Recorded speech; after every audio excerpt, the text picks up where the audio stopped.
Welcome to Talking Giants presented by SeatGeek. I'm your host, Bobby Skinner, here with my co-host, Justin Pennick, and we've got ourselves a Giants-Lions preview. The next two games are versus Thanksgiving opponents, the Lions and the Cowboys, who always play on Thanksgiving, which, by the way, I love that those two teams always play. Justin, we're on the verge of 8-2, playing a bad team, on the verge of going 8-2, and the expectation has to be to win. We're going to talk all about it, break it down, the X's and O's, and then Danny King will come on later for segments. But I'm excited about this game because their defense sucks so bad. Yeah, super excited. Certainly there's some offensive injury question marks that we may break down, but also we don't even have a lot of information on some of those question marks, like a Wando Robinson, like a Josh Azudu, stuff like that. So we'll talk about it. Bobby Skinner, I kind of sound like shit. I kind of feel like shit right now. I edited a breakdown of yours this morning for JM Football, and then I laid in bed and I watched some Dance Moms because I have a big weekend of football and I don't want to miss any of it. You were going to start like singing break stuff by Limp Bizkit. You know that song? No. We've used it as an intro before. Come on, Justin. How do you feel about me watching Dance Moms? Big fan. Weird. Disagree. Weird. All right, let's talk about the Lions first. This episode is brought to you by some special people. Steven Simons. How about that? He's Simon. What's the American Idol guy's name? Eduardo Vicente. This one, I don't know if this guy's messing with me or he's real. Actually, no, it is real because I've seen his Twitter now that I'm seeing the picture. Jonathan Skinner. Oh, wow. Yes, Dad? John. Nicholas Diamond, Kevin Ruane, and Kevin Ruane. Justin, who are these people? Paul Simon's a singer.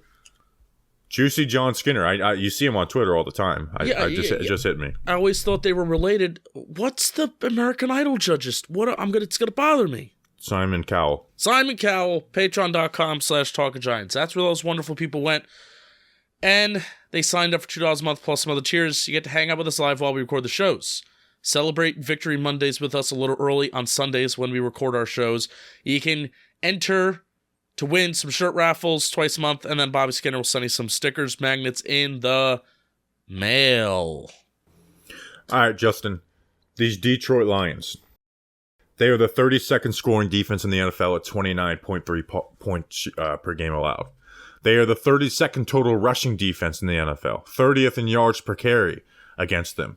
They're the 27th in pass defense total, but they're also in the worst in yards per attempt. Guess what? Teams are leading versus the Lions because they throw the ball and then they run the ball towards the end and they have success doing that. Justin, we talked a lot about run-pass ratio, and we're going to do a little bit on that here. But here's what I will say on this. My expectation for the New York Giants is to outscore the Detroit Lions. I don't care what happens on the defense. This defense is bad enough to where the expectation has to be to outscore whatever they do on offense. It has to be because they are bad in both facets of the game. You've got a good run game, ride it. If the passing game is working like it has been the last 6 weeks or whatever, ride that. I think what we said about throwing the ball a little more on early downs got misconstrued and talked about like, whoa, you guys just don't want to throw the ball. You don't like running the ball. I don't care if they run the ball 70 times, Justin, as long as it's leading to points. And that was always my gripe with last week's game, is that running the ball wasn't actually leading to points. It was throwing the ball that was leading to the points. And they were stacking the box from the first snap, so it wasn't like they were lulling them in to these big plays. And they're happening on 3rd and longs when the defense knew that they were going to throw the ball. So that's just what I'll say. My expectation, because this defense is bad, is worst in the league essentially in the run game and the pass game, is that no matter what happens on our defensive side of the ball, we should outscore the Detroit Lions. Yeah, the Giants are in this rare mode offensively where they have a lot of things working right now, where running the ball is working. You could work a little bit better on early downs. It could have worked a little bit better against the Texans, but even throwing the ball last week, as Bobby said, throwing the ball led to points last week. And that has been a rare mode for this Giants offense to be a balanced offense these last couple years. We have not had a balanced offense, and the fact that we're asking for more balance, even from what they are right now, is pretty impressive. So the Lions defense, this is the last defense basically on our schedule that is bad. Take advantage of it, because finding this balance, or going a little bit more towards the run or going a little bit more towards the pass, it's going to be a lot easier this week versus the rest of the opponents they have on your schedule. So you got to take advantage of it. We got 2 division games versus the Eagles, 2 division games versus the Commanders, the Cowboys, who I think might be our toughest opponent. I think they're just a bad matchup for this Giants personnel-wise. The Minnesota Vikings, who are 8-1, and then the Colts. That's the rest. So with this game is a must-win. Not a must-win. No, I think it is. No, let's say it. I think it's a must-win. It's a must that they should win this game. Yes. I mean, the season doesn't end if you lose this game. No, but yeah, I hate when people say must win about stuff that's not must win, and I had to correct myself. This was the stretch of games. I mean, this started with the Jaguars, right? The Jaguars, the Seahawks, the Texans, and the Lions. That 4-game stretch that we all said preseason, the Giants need to go at least 3-1 in this stretch. Well, they lost one to the Seahawks. They've won the rest. Let's beat the Lions. Let's go 3-1 in this easiest stretch of the Giants' schedule. And we'll be feeling pretty good about this season. We said those things preseason. Like, all Giants fans said that. So let's continue to feel good about this Giants team. Definitely.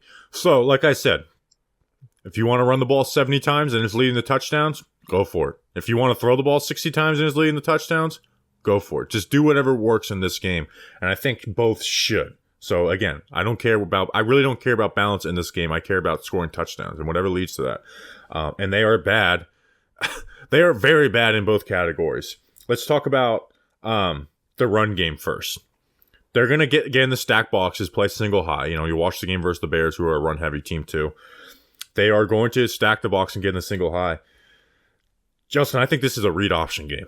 I think this is a game where you kind of have the Bears game plan, the game plan the Giants had versus the Bears in this, because they're going to stack the box. They're going to play single high safety, and they're going to sell out to stop Saquon Barkley. I think similar to the way the Texans did. So guess what?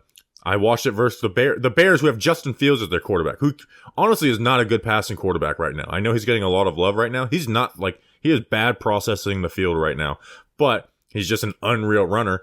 And yet they were not containing the edge on the read option. So this should be a game where if it's there, take it. That should be the first series of the game. There should be some type of read option just to test out to see what those ends are doing, and doing those play action boots, because they blitz at a decent rate. The 13th most in the NFL. So that leaves that kind of sideline gap open, that sideline, shallow sideline area open. You boot off of that, and you kind of have one guy deciding if he's going to follow the tight end on the block and release, or is he going to go after Daniel Jones. So I think you can get some stuff like that. So that, involving Daniel Jones in the run game somewhat. But here's with Saquon Barkley. I don't think you have to get crazy. Their D-line is soft up front. I mean, they give up push. And again, Saquon Barkley's number 1 rusher in the NFL, most rushing attempts in the NFL. So this is a game, like last week, where you should run the damn ball. When's the last time that Jones really had a read option heavy game? I see that against the Jaguars. The Jaguars. Yeah, he had 11 rushes, 107 yards. And then basically Seattle, I feel like those were all scrambles. And then Houston, he, all scrambles. And then he had the first, there was a third and 10 in the second half that he picked up a first down, and those were 10 of his 24 rushing yards. So the last time that they really chose to do it was against the Jaguars, and that's when Jones, had 9.73 yards per attempt, a rushing touchdown on the ground on those 11 attempts. They ran it this past week with the Texans, but DJ handed it off because the end did a good job. But with the way the Lions' ends play kind of loose, so the Lions' ends aren't just totally selling out. So they try and play both, but they play enough squeezing to that running back.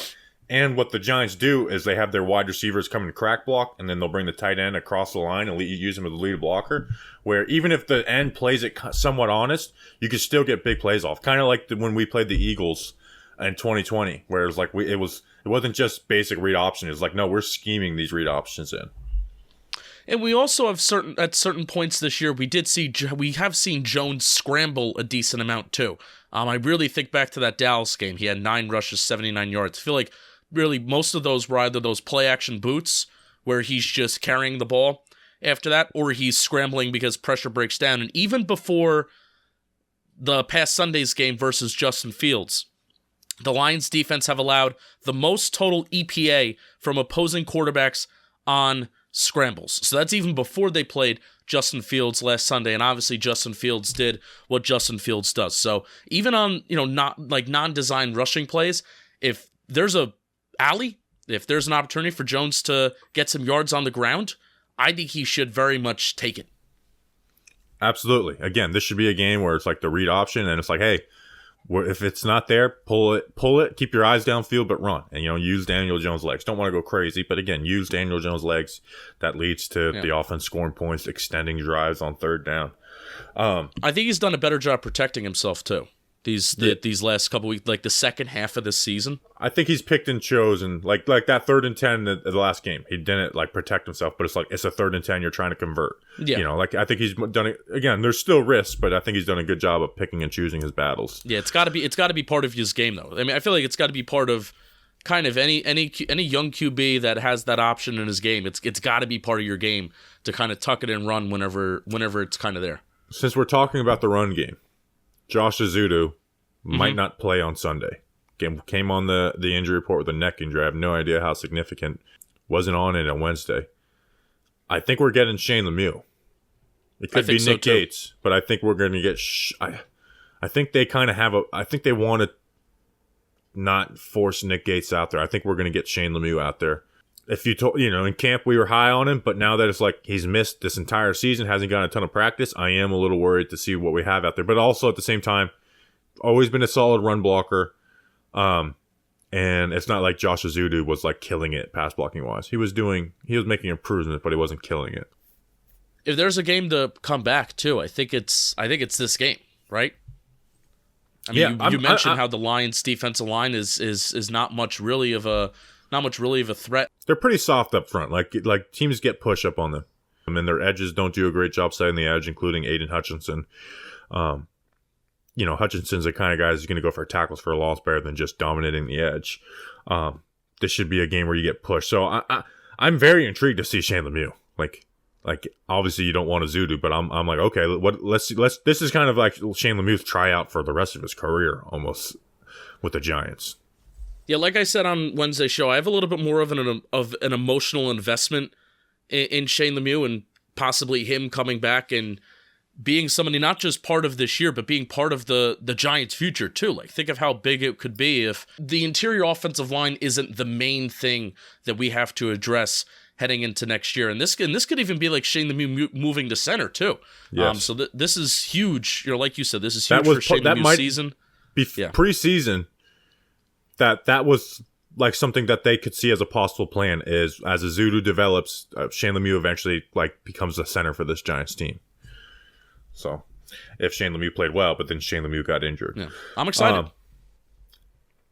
Passing game-wise, Justin. Again, I said they blitz at like the 13th most rate, but they don't get pressure.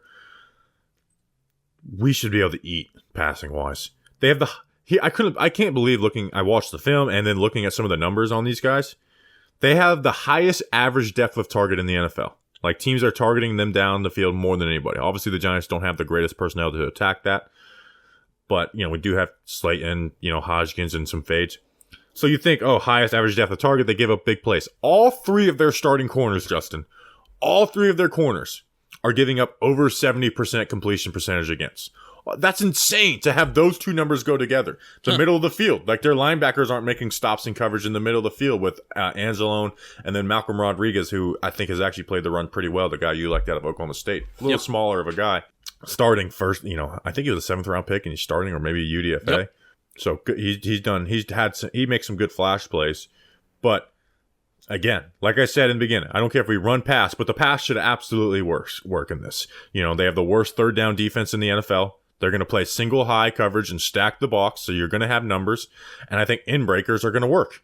Like, whether it's the play action in-breakers with Slayton and Johnson or Hodgkins, I think you can run fades against these guys because they turn their back. You can run I think this is a game where Daniel Jones should be extremely efficient and have a high yards per attempt.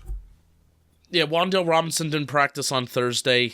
He said that his hamstring felt a little tight and that he was held out for precautionary reasons on Thursday, but I mean, I don't know if I'm taking that at face value. We'll see if he practices on Friday. I don't think he's going to play. This is the exact reason Richie James was not cut as well, too, because he's our backup slot wide receiver. Yeah, you need bodies, and as long as Kenny Golladay, different position, slot wide receiver is a different position than outside wide receiver, but as long as Kenny Golladay isn't going to be a factor on this team. He's just going to be a body. I guess not even a body. You need Kenny Galladay revenge game. You need guys with pulses on this team who could play wide receiver, and Richie James can do that. So I like Richie James better as a wide receiver than as a punt returner. So it's not like Richie James is just going to be a scrub out there who can't do anything. So Richie James may even be a little bit better of a route runner than Wan'Dale Robinson at this point. I don't know. I don't think that's a bad take. So here's the thing: is like I want to see Wan'Dale play, but I don't think losing Wan'Dale to Richie James is a huge loss at this moment. No, we saw Richie James and Daniel Jones connect on a lot of third and longs or early in the season. Before Daniel Jones really got cooking on third down, it would be the Richie James to Daniel Jones connection. So, but that's the rebuttal to, hey, maybe a little bit more balance this game. You're not going to have Wan'Dale, and it's going to be Darius Slayton, Isaiah Hodgins, and Richie James. I mean, my rebuttal to that rebuttal, Bobby Skinner, would be use Darius Slayton as a wide receiver 1. He is not a wide receiver 1 just as a football player, but he is wide receiver 1 on this roster. He has shown that I think he deserves a little bit more targets. He deserves that he shows more than 3 catches per game. So Jeff Okudah having, a better, especially compared to his rookie year, a better year. He's still not playing great, though. This isn't, we're not talking like CB1 behavior here. So include Darius Slayton and use him as a wide receiver 1 because on this football team this year, he is wide receiver 1. Yeah, so I think this is a game where it's like we should run all different types of concepts, but I think we should just run man-beating pass concepts this week because I think our wide receivers can beat them. I know we hate Marcus Johnson, but once upon a time, Marcus Johnson was getting open versus the Packers. And again, Hodgins use all those guys. Saquon Barkley in the receiving game. Yeah, let's get Saquon more involved in the receiving game. Also, like we talked about how great Daniel Jones has been on third down the last 5 weeks. Well, they are the worst third down defense in the NFL. Yeah. So, and they also, Giants have done a good job of holding the ball, possessing the ball, moving the ball down the field kind of slowly and methodically. They have the 3rd worst time of possession per drive in the National Football League. So if the Giants do want to run these long drives, the Lions can be a team that you can do that against. Yeah. I'm going to say it for like the 5th time in the show. The expectation for me for this offense isn't like to do this in the passing game or do this. It's outscore the Lions. You should be able to. I don't care if the Lions score 35 points. We should score 38 in this game. Like we should absolutely outscore the Detroit Lions in this game. No excuse not to. If we lose this game, I will be mad at the Giants offense. I don't care what happens. Yep. Let's read an ad, and then we'll talk about the defense. Let's read an ad. I want to talk about the Candlewick Diner. You know the Candlewick Diner. I want to bring up something that they're actually doing, something that I'm really considering, and I'm going to go to their Instagram story to read exactly what they're doing. So, the Candlewick Diner on Thanksgiving. 5-course prefix menu, $42 per person. And again, Candlewick Diner's in East Rutherford, New Jersey, 5 minutes away from MetLife Stadium. It's a perfect spot to get a pregame meal or even a postgame celebration. It's something that I'm thinking about, Bobby, because I'm not going with my family to celebrate Thanksgiving. I'm staying home. I'm going to watch football, get ready for the Giants, do what I have to do.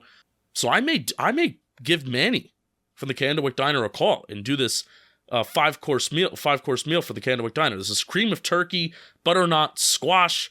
You get to select one soup. You get to select one salad, an appetizer, one entree, and just a whole bunch of stuff that you can do. They're basically giving you your Thanksgiving meal right there.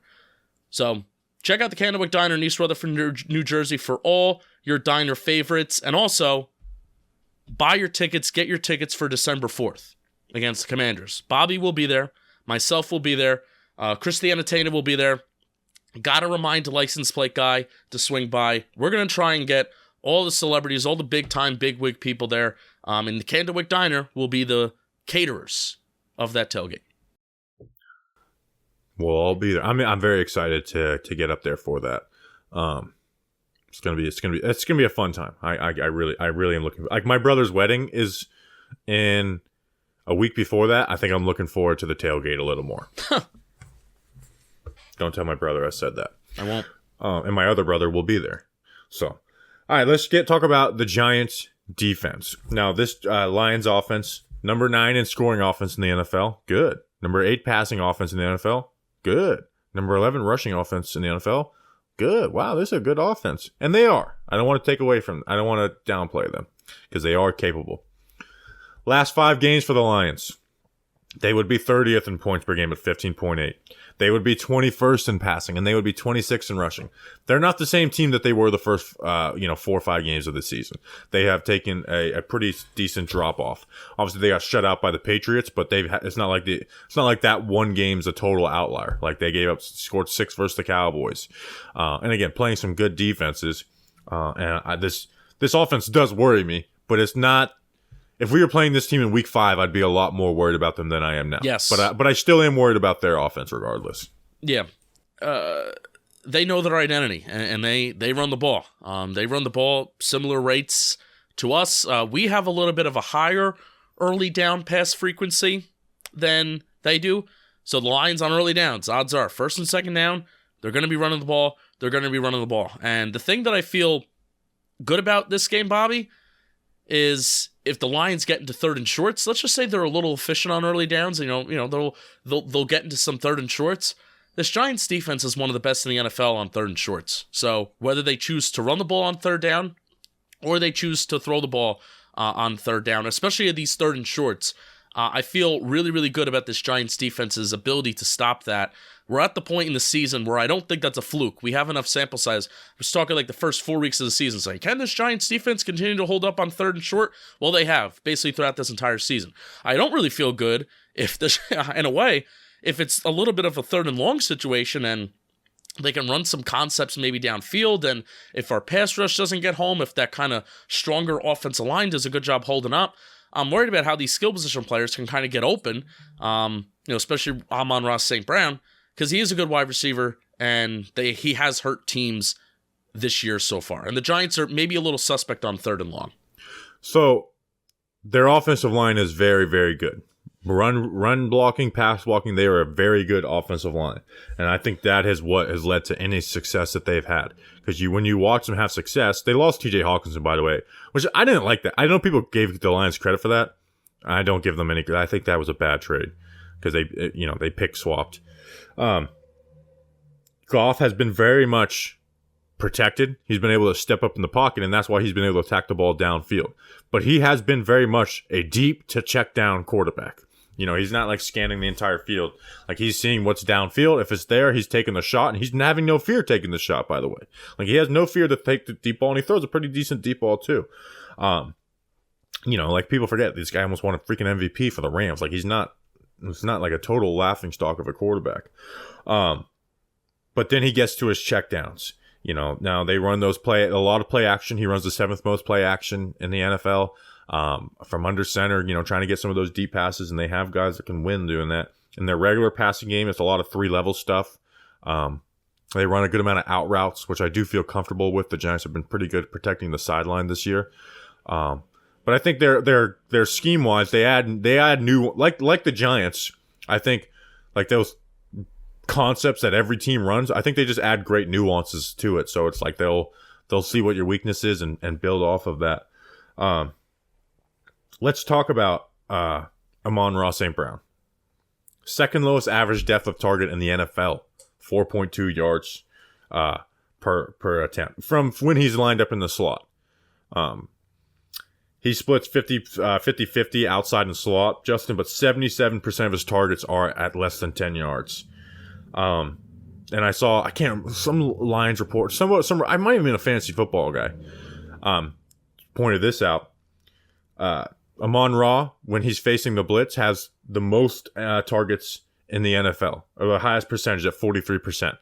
Versus man coverage, he has the second highest targets in the NFL at 37%. What do the Giants do? Blitz and run. My question to you is, how do we handle Amon-Ra St. Brown? Because you can't put Darnay Holmes on him, or they will methodically kill us with St. Brown. But do you put Adoree Jackson on him, knowing that he's not really going to kill you down the field a ton? Yes. Like he's their best outside receiver, so when he's on the outside, definitely put Adoree on him. But when he's in the slot, do you have Adoree follow him into the slot? No, I do. I mean, that's what Adoree Jackson is here for. If this is next year and Cordell Flott is able to take a step up, they round out the secondary a little bit more. Really, the only corner that I feel really good about in this secondary is Adoree Jackson. And the only wide receiver that I'm sure the Lions feel really, really good about, or at least that I'm fearful of as a Giants fan, is Amon-Ra St. Brown. And he should be following him. Yeah, but part of what Adoree is so great at is like stopping the throws that are 10-plus yards, and Jared Goff doesn't throw between 10 and 20 yards. I think his rate, I wrote it down, his rate is at 18% between 10 and 20 yards. Like, you talk about Daniel Jones having a low average depth of target. Daniel Jones is throwing those throws at 25% in the NFL. This is lower than DJ 2020 numbers. Goff's intended air yards per pass attempt is higher than Jones. So it must be. Well, yeah, he has deep throws. Yeah, he has a lot of deep so throws. I was about to say it must be that he's either throwing it between 0 to 9 or 20 plus, and there's he's very like few in between. He's deep to check down. Like, that's kind of what they've built into him with this offense, is deep to check down. Maybe it's so maybe you split it up this way. Maybe on early downs you run your defense, but then if you get into a 3rd and long, then Adoree Jackson's on Amon-Ra St. Brown, or if you get to a 3rd and short and you feel like you can run your defense. I mean, I think you almost, knowing that, I think you almost just run your defense until you get to certain situations where you want your CB1 on their wide receiver 1. Here's the only thing I don't want, because I think there's different. I don't want Darnay Holmes covering him at all. No. Amon-Ra is also huge and Darnay's small. Like, teams have not taken advantage of Darnay Holmes. I do not want Darnay Holmes covering him at all. Whether that's Cordell Flott getting a shot at him, which would be, we don't know what we got there. Rodarius Williams has been activated from the IR. Yeah. Maybe you give him a shot there. Nick McLeod, maybe you give him. But I cannot trust Darnay Holmes in man coverage versus their number 1 target. So I don't care. I don't care if Darnay plays 0% of the snaps. I cannot have Darnay Holmes. I can't believe teams haven't picked on Darnay Holmes more this year. Yeah, I agree. You really, watch film. The only team that did it was the Titans, and the found Titans a lot of with success. Kyle Phillips, and they had, like you said, they had a lot of success doing that. And Darnay's not playing 100% of the snaps anyways, but your main, like, you got to know they're coming to Amon-Ra St. Brown, and you got to be able to stop them. Now that could be giving zero looks, and then you're bumping him up, and you're putting Ward and Zimenez underneath. There's a lot of different things you can do, but you can't have Darnay and man coverage on him. We haven't even talked about their running game yet. No. We can get into their run game. Frank Ragnow, their center, who's a really good center, might not play. He's missed 2 practices back-to-back. That would be huge because, like I said, interior pressure is the way to get the Jared Goff. And what do we have? Guys who can rush from the interior. Dexter Lawrence and Leonard Williams. So we need those guys to play really well this week. Their run game is what scares me about this offense. The passing game, they've done some good stuff, but the passing game really doesn't scare me a ton. It scares me that they can be efficient with Amon-Ra St. Brown. What their running game does is what the Giants' defense sucks at, and it is stopping misdirection in the run. It's why I wasn't worried about Dameon Pierce or Derrick Henry. It's like those guys just kind of, they line up and run their stuff inside in the up the gut. The Lions, man, they not only run misdirection, they have the guys that can do it. Like Penei Sewell's so good in the run game. Decker's not the best run blocker, but he's fine. What's the guard's name? He's good. I forgot his name. But he's really good. Evan Brown's been playing at right guard for them. Jonah Jackson. He's been really good. They can run so they not only do they run that misdirection, which has frozen our linebackers up or gotten them to overcommit to stuff. They block it better than anybody, almost better than anybody in the league. Like it reminds me of the Cowboys run game, which has killed the Giants for a few years now. Yeah, if you go back to your week 1 top runs of the week video that you did on JM Football, they played the Eagles. DeAndre Swift had a 50, 60-yard run.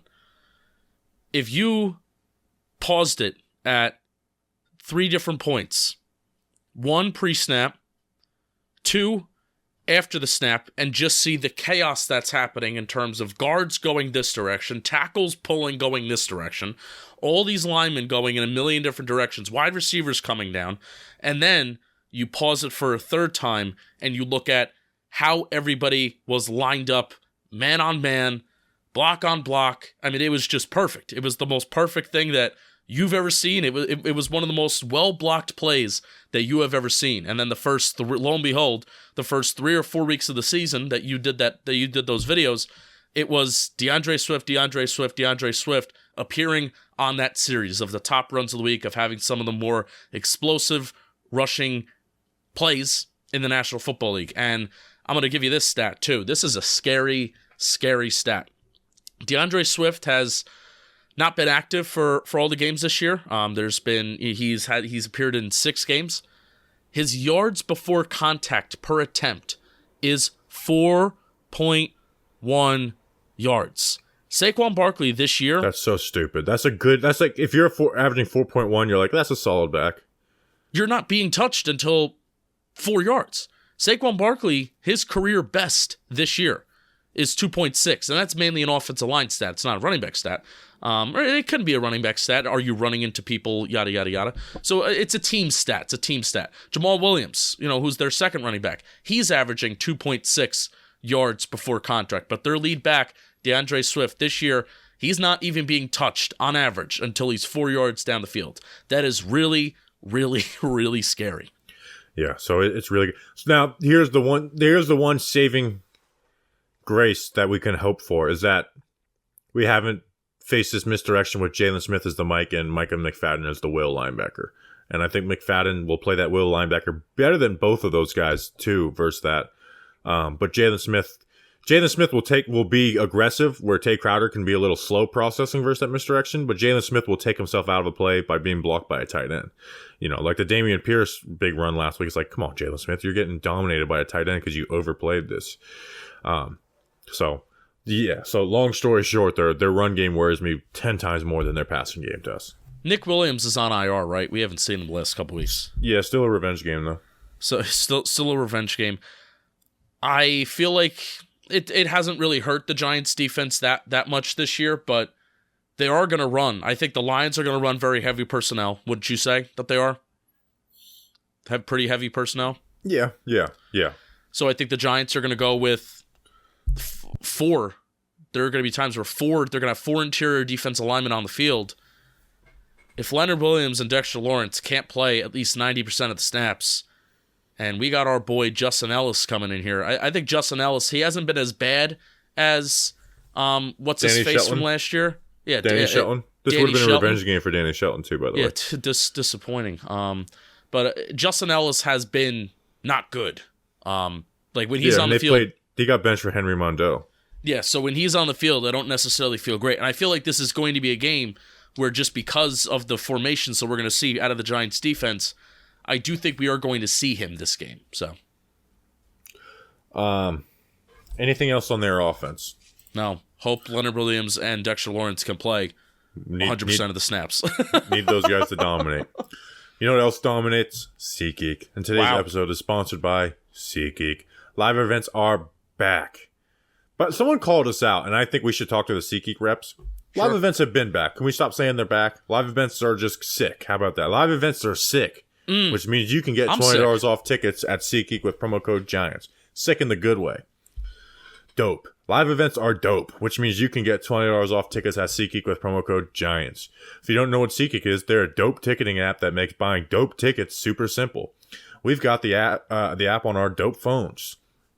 Actually, not dope phones, because dope phone is like a drug dealing phone. Oh. Whether it's football, concerts, basketball, baseball, festivals, or more, SeatGeek puts tickets from all over the web in one place to make buying super simple. SeatGeek rates every ticket from 0 to 10 to make sure you are getting a dope deal. Green means dope, red means bad. Every ticket on SeatGeek is backed by their buyer guarantee, so you can shop for tickets with confidence. Don't worry, we've got the hookup. Use code GIANTS for $20 off tickets at SeatGeek. That's $20 off your first purchase with promo code GIANTS. Make sure you click the link in the description to download the app.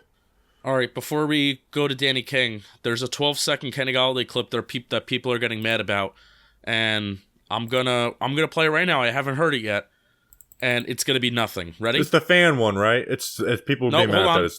Hold on. How much do you sort of expect? I mean, the fans, they've been hard on you recently. How much do you sort of expect that going into I'm not worried about the fans. Doesn't bother you? Nah. I'm so glad people are making a big deal about how Kenny Galladay doesn't care about what fans say when he's been really bad. Also, can I just say, Carl Banks going on the fan saying that fans need to be nicer to Kenny Galladay. Like I love Carl. He's not listening. I love Carl. I hope he does listen. Not my generation, Carl. Yeah, come on. All right. People that cry about booing are so. I can't stand that. Like, the only thing that Leonard Williams has ever done that's pissed me off as a Giant was being like, we're human beings. We shouldn't be booed. Like, booing is it's the nicest way to tell someone you're not happy with them. All right. Danny King. We now welcome onto the program our weatherman, Danny King. Danny, what's the weather looking like at MetLife?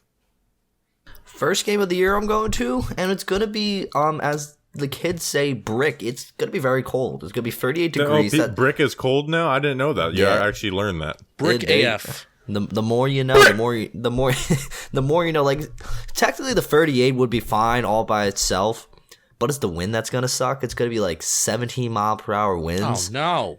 So it's going to be whipping that wind, and I'm not looking forward to that. I'm looking forward to being at the game, but not dealing with the wind. No rain, no chance for rain. So don't stress about that. Danny, don't get excited. The weather actually plays into my thinking. It's like, let's run the damn ball. Oh yeah, good point. Ooh. Danny, question. Mm-hmm. You're coming to the L16 tailgate, correct? I am coming to the L16 tailgate. Are you a participant of Flip Cup? I mean, I am a fan of Flip Cup. I am a fan. Okay. What are you buying at the tailgate? What are you bringing? What are you bringing for the tailgate? No, what is he buying at the tailgate? What do you? There's nothing to purchase. There's something to buy. Aren't you buying something when you get to the game? Oh, yes, Danny, yes. There's a jersey exchange taking place. If I'm correct, I should be receiving a Kadarius Toney jersey from. Why would you buy a Kadarius Toney jersey now that he's been traded? From Johnny 5 on Twitter. Johnny 5, yes, absolutely. He's like, I got a Kadarius Toney jersey. I don't want it. He's got a podcast. Yes, he does have a podcast. Yeah, I know. I'm not even buying for it. He said you could just have it. I have no interest in having it anymore. I was like, if you want to contribute to the cause. All right, but my question about the Flip Cup thing is... Well, what's the name of his podcast? We could give it a shout out. Whoa. Where is it? It's J5 Get In Live. J5 You know Get what? In Live. Tweet at us the next podcast. Yeah, we'll retweet it. How about that? We'll give J5 some love. How do you like that? I'll retweet it right now because I think you just put one out as we're doing this. All right, but Flip Cup. I mean, the elements in Flip Cup, if they don't choose to put the table in between the vehicles, then the wind will be a major factor in Flip Cup. I've seen the videos and I see how intense the L16 Flip Cup games do get, and you better show up. And I will show up. I'm not afraid. I'll do what I must to win a game of Flip Cup. Perfect. All right, trivia. What time do you guys get there, by the way? Oh, 8 a.m. You will be there. I will not be there at 8 a.m. You will be there after, and Snacks will eviscerate you for being late. Good, and I expect nothing less from our friend Nikki Snacks. Trivia question this week. Fun fact before I start the show, I was going to do receiving touchdowns. Like I said to Bobby Justin, the guy that has the record, played in 1945. So that just wasn't fair. So I decided to go just with a simple one. What Giants player has produced the highest PPR game against the Detroit Lions? I'm just going to say Darius Slayton. Mm-hmm. Justin? I'm just going to say Ronnie Hampton. The answer was actually our good friend, very well respected running back within the New York Giants community. His name is sorry, not Joe Morris. Unfortunately, it is Tiki Barber. Tiki Barber. He produced 30 points per game, 30 points one day against the Detroit Lions on October 24th, 2004. And fun fact, the game in which the Giants lost 28-13. So Tiki Barber went off. The rest of the Giants did not. All right, let's do our fantasy draft. Danny's picking first. He's in last place. Justin took over second place. He's in last place. He's 37 points off the lead. I will be picking second. I am in the lead. And Justin had the best outing last week with 44 points compared to my 21. He's in second, but he's still 34 points back. Danny, you have the first pick. Are we doing it? Is this an every week Saquon Barkley first week show? First pick show? Yeah, it's a Saquon Barkley first week show. Saquon Barkley. Simple as that. No explanation needed. All right, second pick. Oh, I thought I had the second pick. I'm just going to stick to what I said in the beginning of the show, that the Lions running game scares me. Their main running back, DeAndre Swift, is what scares me the most. I'm going to go DeAndre Swift with a second pick. Justin, you got back-to-back picks. Now, we've seen some explosive running backs, good running backs, not have awesome games for the opposing team. So I don't necessarily know if it's a lock that DeAndre Swift is going to have a great game, that he could be the second best fantasy player from this game. Jamal Williams has a lot more touchdowns than DeAndre Swift, by the way. I'm going to be taking, respectively, both wide receivers for both teams. Back-to-back picks. Darius Slayton, take him first. He's a first-round pick. And then Amon-Ra St. Brown, wide receiver 1 for the Lions. Give me those two guys. Wow. Boldy. I'm going to go Jamal Williams. I'm going to take both their backs then. So I'm worried about their running game. There's no one after Darius Slayton that's like a you feel good about pick on the Giants because it's pretty much random. So I'm going to go Jamal Williams. He was third on my big board anyway, so I'm doubling down on the Lions running backs. Danny, you got back-to-back picks. First one I'm going to go with here is Josh Reynolds. Josh Reynolds gets some points. He's been boom or bust this year.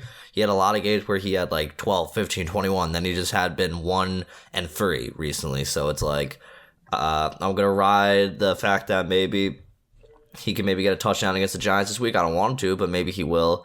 So we'll see about that. And then it really sucks.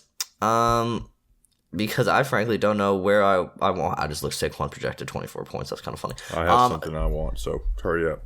I'm just going to go. Wandale might not play. I don't know. I'm just going to go Isaiah Hodgins.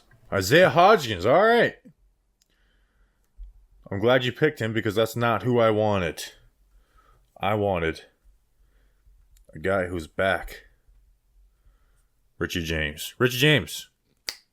We should be able to throw the ball. Get the ball out quick. Slot wide receiver. No Wandale. Richie James, you on my third pick. What's up, Richie?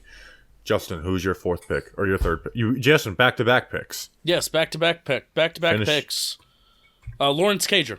Ooh, I was hoping Lawrence Cager would be my good shout. My fourth round pick. Good pick. Yeah, good pick. Seems like Giants are kind of dedicated to using Lawrence Cager. He was even out there for a decent amount of running plays, and he was kind of getting his ass kicked last week against the Texans. And I will also be taking Khalif He Raymond. led them in tight end snaps last week with like 61%. Yeah. So I think they're kind of dedicated. I think they want to get him more involved and use him. And then I'll be taking Khalif Raymond. Khalif Raymond revenge game. Dude, I remember playing Madden, and it was so annoying they'd update the roster. So at the end of that 2017 season, it's like Khalif Raymond was my leading receiver in a game of Madden. Then he had success with it's kind of crazy how like Khalif Raymond's actually had some success in the NFL after that disaster of a year. All right, no one gives a shit about Khalif Raymond but me. Nope, kind of don't. I'm gonna hedge Justin. This guy's actually had a decent amount of receiving the last couple weeks. It's been unnoticed, but he gets a lot of it in garbage time, like end of half, end of game. But those still count in this. I'm going Tanner Hudson. So Tanner Hudson, my last pick. Danny, what's your last pick? Come on, we can't let Kenny Galladay go with not being picked in a revenge game. Come on. No. God, Come no. on, it's a revenge game. I did this last week, and he gave me 2 drops. I'm not doing this again. I don't care about Kenny Galladay anymore. So last pick. This is revenge game. This is disrespect. Carl Banks said to lift up our players. Let's pick them in the fantasy draft. Carl Banks, if you ever listen to this, tell Kenny Galladay he sucks at his day job. I'm gonna take. Oh God. Jesus, just screw it. Marcus Johnson, he's gonna get more reps over Kenny Galladay this week. I mean, you could have taken their starting tight end. You could have went. I didn't like what their tight ends bring me when I was looking at the numbers. You don't like Brock Wright? No. I'm gonna be honest. I don't know who Brock Wright is. Yeah, I know he's their starting tight end, but I know at least I know James Mitchell, like the guy out of Virginia Tech. Don't know who Brock. You should have picked Nick. Doug Analytics in the chat had a good point. You should have picked Nick Gates. The touchdown is coming. Are we legally allowed to pick Nick Gates? Yes. Yeah, you can pick Nick Gates. Since when? You can pick anybody besides quarterbacks. That's just You just have to declare them as eligible.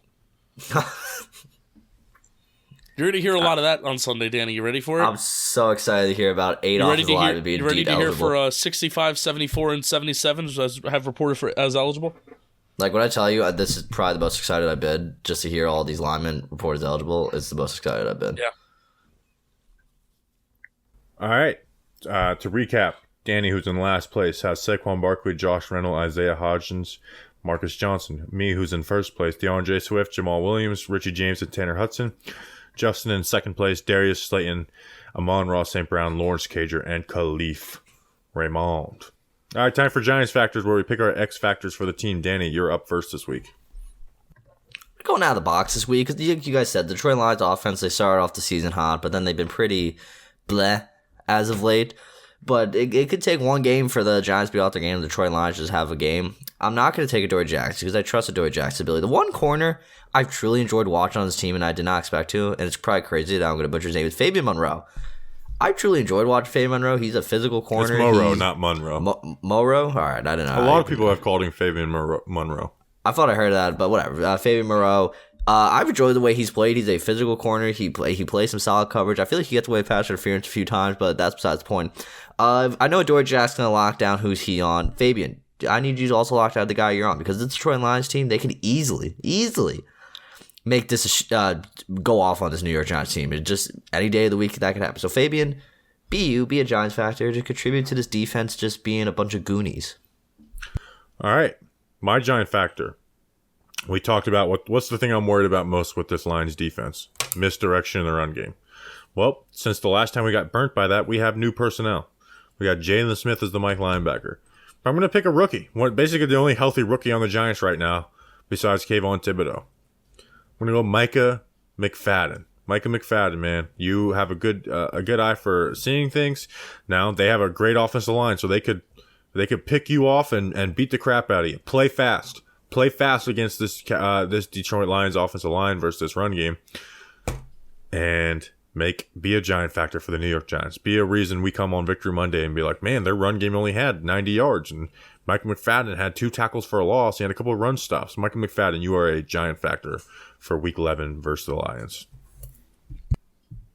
I've talked a lot about him over the course of this show, and it's come to my attention that Darius Slayton needs to be my Giant factor. The last time that he was in Detroit, it was 2019. It was his rookie year, where him and Daniel Jones are playing well together.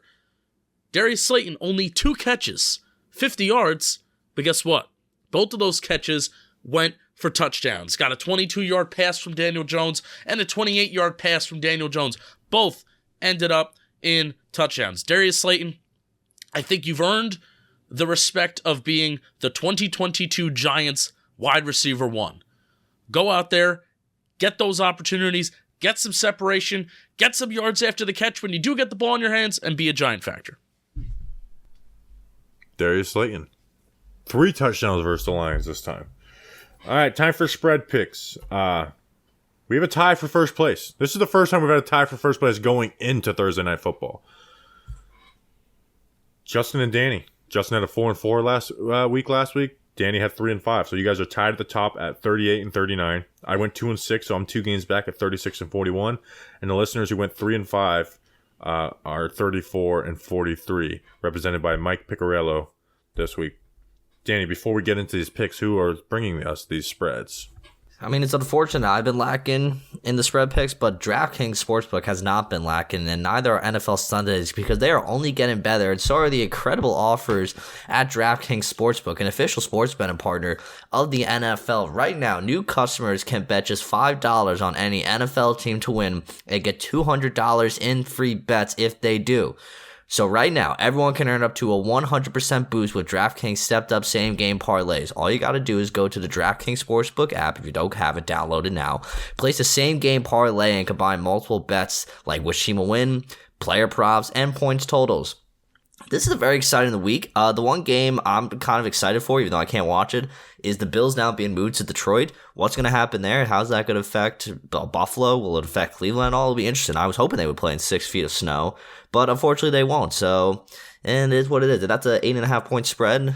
Maybe the Browns. No, the Browns won't do it. It'll be a Bills win. But that's anyway besides the point. The action always gave. But right now, I want all of you to go download the DraftKings Sportsbook app. Use promo code JohnBoy. It always is JohnBoy, and place a $5 pregame moneyline bet to get $200 in free bets if your team wins. Whoa! Only at DraftKings Sportsbook, an official sports betting partner of the NFL. And once again, that's code JohnBoy, JOMBOY. And as always, minimum age and eligibility restrictions apply. See show notes for details. Pretty please.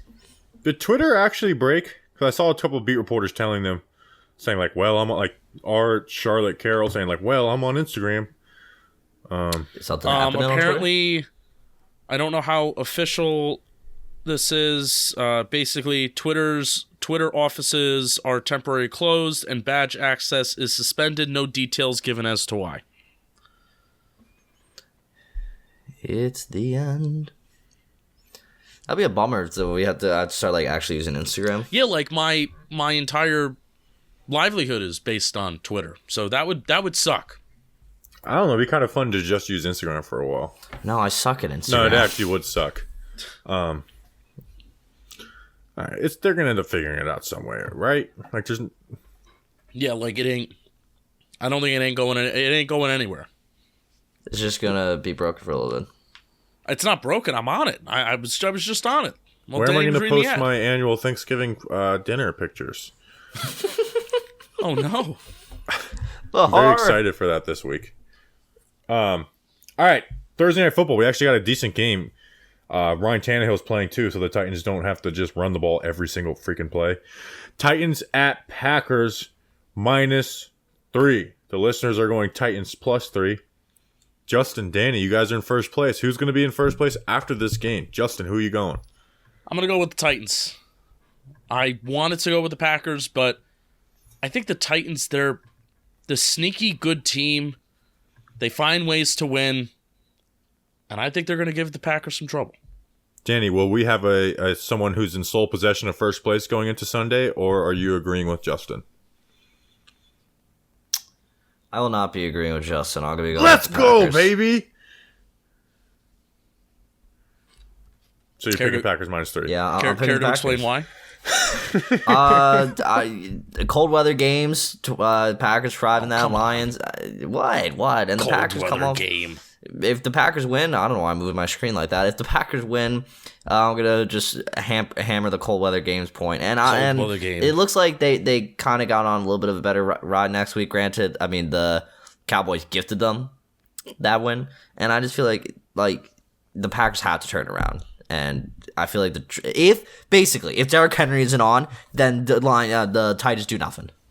Loser Mike McCarthy showing up in that Vince Lombardi jacket and then losing like he did. I hate that guy. That's it. That's all I have to say. It was pretty. Remember last week we were all like, "Oh, Falcons." We all agree on this, right? And then the Panthers ended up winning them. Actually, the only Thursday night football game of the year. I just didn't watch a single second of it. Partly because my TV was. I can't even remember why. I don't know. Is there a hurricane? Yeah. Oh, yeah. That was the night of the hurricane. That's why. Hurricane? I'm going Titans +3. I think they're a better team. The Titans are just a good team, and they've been able to win games while having Malik Willis playing quarterback and not throwing the ball, and they almost beat the Chiefs with Malik Willis. So I think the Titans are just a good team. So I'm going Titans +3. Wait, didn't they beat the Chiefs? No, they lost to them in overtime. Oh yeah, they did. Jets at Patriots -3. The Patriots won this game last time. This is when the Patriots looked at their lowest and the Jets looked at their highest. Listeners are going Jets +3. Danny, who are you going? I agree with the listeners. The Jets +3. I know the Zach Wilson still kind of sucks at being an NFL QB, but the Jets are just a fun team right now, and I know they always have the Patriots number. The Patriots always have their number, but this is the time where the Jets can make their claim and split a series with the Patriots to be like, it's not all about them anymore. Justin, who are you going? I still don't think the Jets are good. Patriots -3. I'm going with you too. I made the mistake of picking against Bill Belichick versus a bad quarterback last time, and Bill Belichick is going to keep Zach Wilson in hell. Browns at Bills -8. This game got moved from the freaking Snow Bowl to Detroit. Why does every snow game go to Detroit, by the way? Like this happened to the Bills a few years ago and the Giants Vikings when the Vikings dome broke in. They went to Detroit, which I could have went to for free. I was actually in Minnesota at the time, but I didn't go. Is Detroit just like the closest? That's when we started 0-5 and then beat Josh Freeman. You guys remember that? Yeah, of course. We're back. I feel like Detroit's just like the one close stadium they could just always go to. Yeah, it's so close to Buffalo. What are you talking about, Danny? Cold weather game, Danny. It's indoors. It won't affect it anymore. Yeah. The closest thing that got me to the dome was the winter report. I was like talking about the Pat, and I was like, no, they're 17-mile-per-hour winds. All right, so I'm still going Bills -8. The Browns burned me last week. I'm going Bills -8. I know you shouldn't be reactionary, and they got the Deshaun Watson stuff over their head right now, so I'm going with them. Justin, who do you got? I'm going Browns. Something's up with the Bills. I don't know. I think there's some injured pieces on defense. The offense hasn't been operating as well, so I am going to go Browns here. Ballsy. But here's the thing is I think because the Bills have hit rock bottom where they lose these games in a row, Allen's making these mistakes, and I know they have injuries and stuff and now too. They'll kick the shit out of them, yeah. Yeah, I think this is like a Bills get refocused game. Danny, who do you got? Yeah, I mean, I picked against the Bills last week. I'm not doing that again because I don't think the Browns are good. Yeah, I know Josh Allen has that elbow injury, but they still almost beat the Vikings last week. But almost doesn't count. But the Bills will win this week and covered the spread. Listeners are going Browns. All right, Commanders at there's some bad games, so I just figured I'd just throw a divisional game in there. Commanders at Texans +3. I just went Commanders. The Texans really do suck. Like I don't like I said, I think we should have beat the Texans by more points than we did. So I'm going Commanders -3. I think Scott Turner and that Commanders offense is going to put up 30. Yeah, Danny. I'm going. Oh, Danny, go ahead, Danny. Oh, I'm going Commanders because, like Bobby said, Texans suck. Taylor Heineke's coming for Carson Wentz's job, which I just love. I don't because I want to play Carson Wentz. Yes, so sorry. I guess I forget that we do also have to still have to play the Commanders. But Aaron Judge won the MVP. Yes. Congratulations. Future Met. I just enjoy Taylor Heineke more than Carson Wentz because it just further proves the point that Carson Wentz is just the downfall of teams. Justin, who are you going? Commanders, this is my basically lock of the week for the John Boy Media against the Spread League, which I haven't been good in, but I'm coming back. Cowboys at Vikings +1. I think this is probably game of the week, right? Oh, with ease. Yeah, 4:30 game, yeah. This is the time of year that the Cowboys start to fall apart a little bit. Yep. This is the time of year. I told myself, I'm not going to get tricked by the Cowboys this year. And I'm not getting tricked by these hoes. Vikings +1. Who do you got, Justin? I love the idea of the Cowboys, but I'm with you, man. That was a bad loss against the Packers last week, and it's resemblant of just what these Cowboys do late in the year. They shouldn't, but Vikings +1. They should win, but they're going to lose.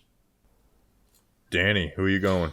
Yeah, Mike McCarthy sucks. Hopefully Jerry Jones never fires him. I'm also going the Vikings. I can't believe that they're not the favorites, but that's just Vegas riding America's team right there, I guess. But yeah, give me them Vikings.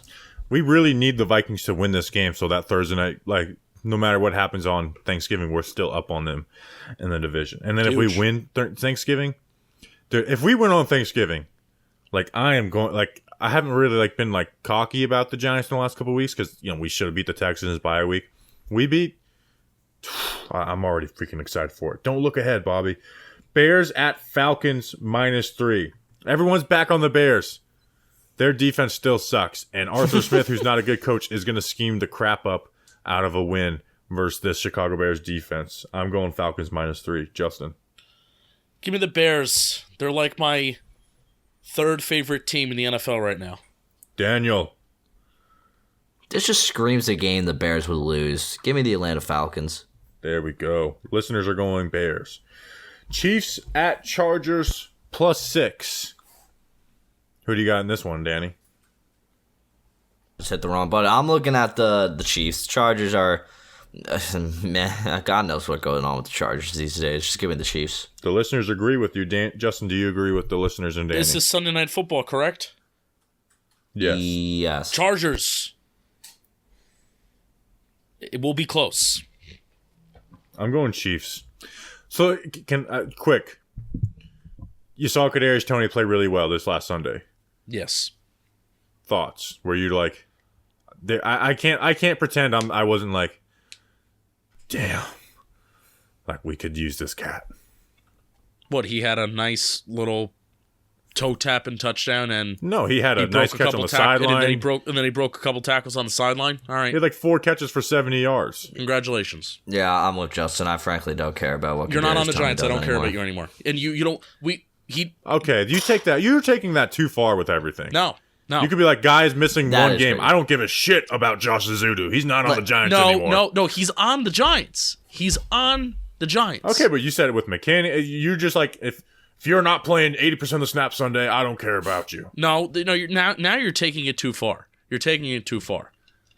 Josh I can't- is still very much part of the season. I don't care. All right, so I can't I say don't want you care ever what to say Kadarius anything about Marcus Golden ever again. Oh, disagree. Toney- Wait, Disagree. I can't. wait, we found a flaw. Also, yeah, the Kadarius Toney's a loser. Whoa. 40 I'll call him that. 49, and you're buying his jersey on Sunday. I'm not buying it. 49ers at Cardinals +8. I'm all in on the 49ers are my Super Bowl pick for the NFC. Oh boy. 49ers -8. Justin. Giants aren't your Super Bowl pick in the NFC? You're right. The 49ers are my NFC semi finalists or whatever you call it. Whatever the Colts put up for that banner. Cardinals will cover. Daniel. I'm quickly trying to pull something up. I physically don't think I'll have the time. Yeah, no, the 49ers are better. I was going to try to see what their name. Against the spread record. Colt McCoy's playing, Danny. What?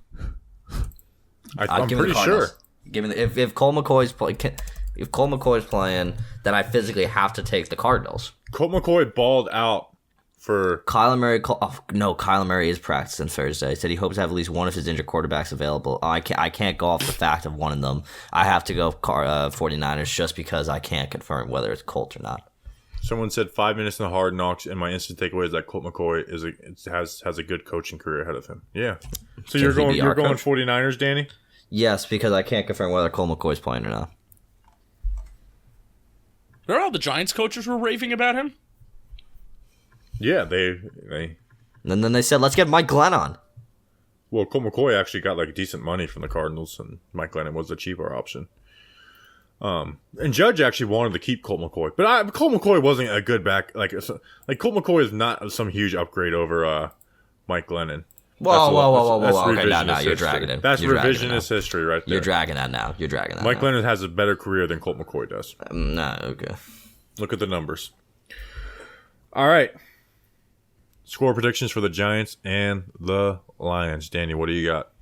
Giants are going to win this one. If it's going to be another, just a tight game. 28-24, Giants are going to win it, though. Justin, you said they're scoring 30 last week. Are they scoring 30 this week? No, not going to get there yet. 27-20. But the Giants win. I actually do think the Giants are going to score 30 for the first time. And I think they're going to do it twice. And then throw 17 points on top of it. Kenny Golladay revenge game. Nick Williams revenge game. Khalil Pimpleton revenge game. I will not lose to Khalif Raymond. I will not.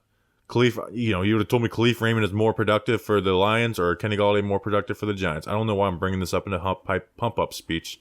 But this defense is too bad. This defense for the Lions is too bad to not win. We're going to go 8-2. 8-2 going into Thanksgiving. And the Giants will win 77-0. We appreciate you guys. We'll be back on Monday with a Giants Victory Monday podcast. We appreciate you guys. We'll see you then. Until then, let's go Big Blue.